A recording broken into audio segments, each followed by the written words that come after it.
even with all the compromises that's seemingly in there compared against the flagship OnePlus phones, of course. But despite all that, OnePlus has managed to keep the experience of using the OnePlus Nord largely similar to using any other OnePlus smartphone, like the OnePlus 8 for that matter, and gets a lot of things right, including a perfectly smooth, usable interface, a compact form factor, and more importantly, it's a phone that just works. Among the many things that makes the OnePlus Nord a great smartphone to use, in this video we're going to look at the camera in detail. And this is one place where OnePlus claims a lot when it was building up the hype for this phone, but there's not much to see on paper. I mean, there are seemingly better smartphones like the Realme X3 Super Zoom, for example, which actually competes with the Nord head-on basis the price.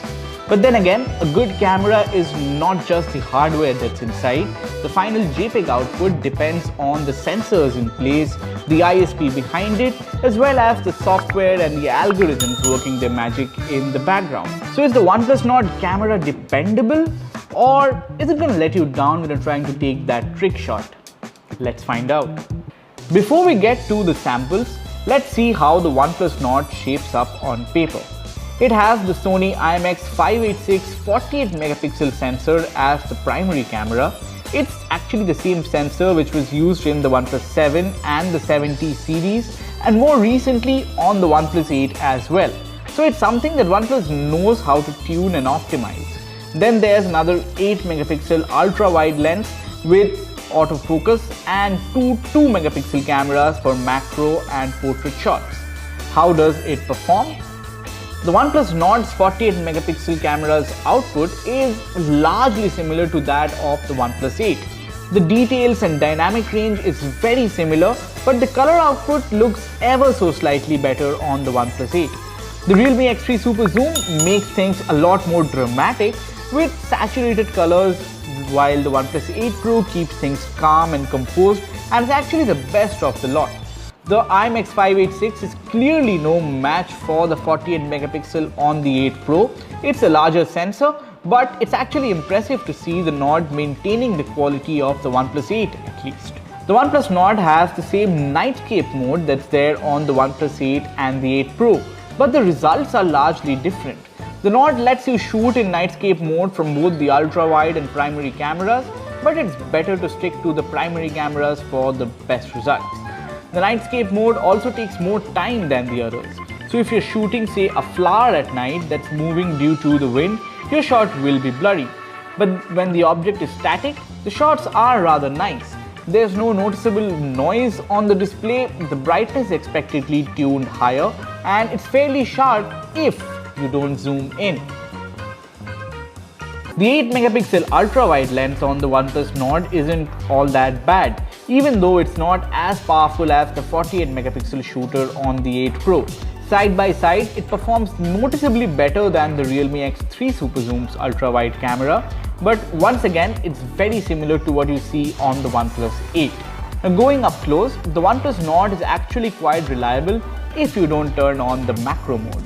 The Nord gets the color and the focus right using the primary camera, while the Realme X3's color looked just off here. However, the details are better on the X3 largely because of the 64 megapixel camera. The OnePlus 8 Pro turns on macro mode automatically when it's going close, and the result is actually the best of the lot. The OnePlus Nord lacks a dedicated zoom lens, and the result is expectedly far better on the Realme X3 Super Zoom with its 5x periscope lens.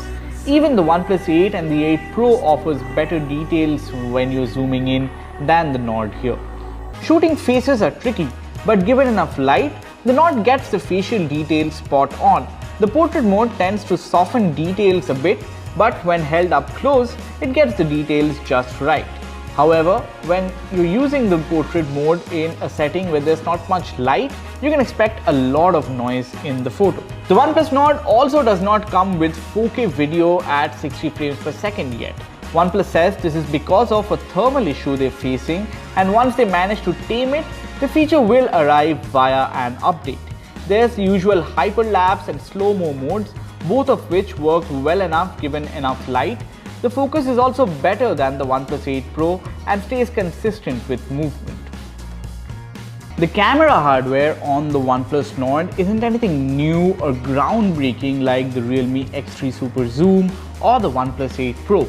Instead, the spec sheet on this one is far more subdued, much like the OnePlus 8. But then again, despite all its shortcomings, the images themselves come out looking pretty consistent and reliable, which is something I can't really say about the Realme X3 Super Zoom, which despite having seemingly better hardware, it tends to overprocess photos much to its own detriment. In fact, the OnePlus Nord's camera output is very similar to that of the OnePlus 8, and that's actually a very good thing considering this one's 10,000 bucks cheaper. But then again, the OnePlus Nord is not for you if you're looking for a flagship camera experience. That's just not happening. It's still strictly mid-range, but it is dependable. And on that note, it's time to end this video.